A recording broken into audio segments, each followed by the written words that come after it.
কার জন্য নিরাপদ কার জন্য অনিরাপদ এটা একটা আপেক্ষিক ব্যাপার আর কি। আমি মনে করি যে আপনার আপনি জানেন সাকিব আল হাসান আর আমাদের আমরা যারা বসে আছি হয়তো সেম লাইনে নাই আমরা, তাই না? বাংলাদেশকে আপনি অনিরাপদ মনে করেন কিনা? না, অবশ্যই না। আমি তো মনে করি আমরা এখানেই থাকি।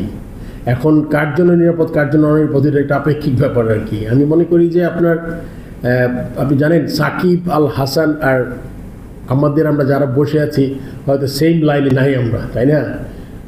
তো এই ব্যাপারে আমি অনেক মনে করি না। আমি মনে করি আমরা তো ভালোই আছি।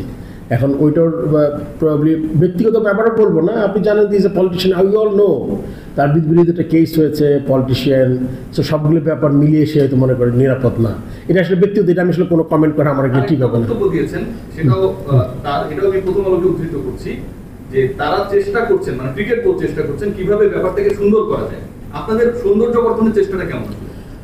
এটা আসলে কোত্থেকে উদ্ধৃত হয়েছে আমি জানি না। এটা সে বলেছে, এই বলাটাই হচ্ছে এই যে প্রথম আলো। আচ্ছা, ওইটা আমি জানি না কি বলে কি উদ্ধৃত। আজকে প্রেস কনফারেন্সে সে বলেছে যে আমি মানে ক্রিকেট সুন্দর করার চেষ্টা করছেন, তার শেষটা যেন সুন্দর হয়। এটা তো বললাম যে আমি তো একটু আগে বললাম যে চেষ্টাটা কি, বাংলাদেশ থেকে যদি সে রিটায়ার করতে পারে লাস্ট হোম সিরিজ খেলে এটা ভালো হবে, এটা হয়তো বোঝাতে চেয়েছো। আচ্ছা, আরেকটা প্রশ্ন ফারুক ভাই, সাকিব আল হাসানের টুকটাক ইনজুরি নিয়ে প্রশ্নটা করতে চাই। হান্নান সরকার বলেছে যে তার হাতে ব্যথা পেয়েছে, মানে ইনজুরি সংক্রান্ত ইস্যু ছিল। অফিশিয়াল ইন্টারভিউতে বলেছে, আমাদের সহকর্মীরা যেটা কভার করেছে। নাজমুল শান্ত বলেছে, আপনি কি জানতেন কিনা, মানে ওনারা বলার পর আগে? ইনজুরিটা আসলে ওর আঙ্গুলে একটা ইনজুরি ছিল। শুনেছেন তো? আমি শুনেছি। আচ্ছা, হাতুড়া সিং শুনেনি ফারুক ভাই, কেমন লাগলো ব্যাপারটা? এটা হাতুড়া সিংকে জিজ্ঞেস করতে হবে। না, আপনি তো বোর্ড প্রেসিডেন্ট, আপনি তার এমপ্লয়ার।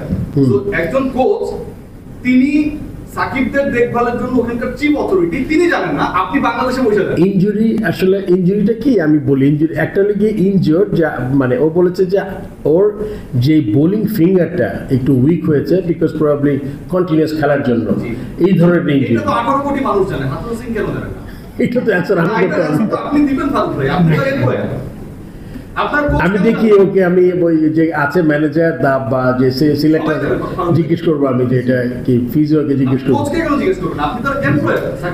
না, ডেফিনেটলি একটা প্রসেসে যাবো আর কি, মানে ম্যানেজারের মাধ্যমে যাইতে হবে আমার, বিকজ এই যে যেখানে হেড আছে তার তাকে জিজ্ঞেস করবো। এটা তো আমার মনে হয় এটা মানে হাতুড়া সিং এর মতোই অ্যান্সার করেছে আসলে, মনে হয় জানে না।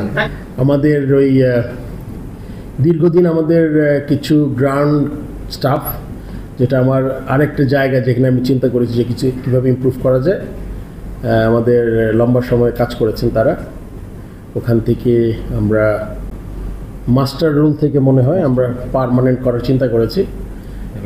6 বছর যারা মিনিমাম কাজ করেছে, 6 থেকে 10 থেকে 14 দুইটা ক্রাইটেরিয়া করে একটা তাদের পার্মানেন্ট করার চিন্তা ভাবনা করেছি।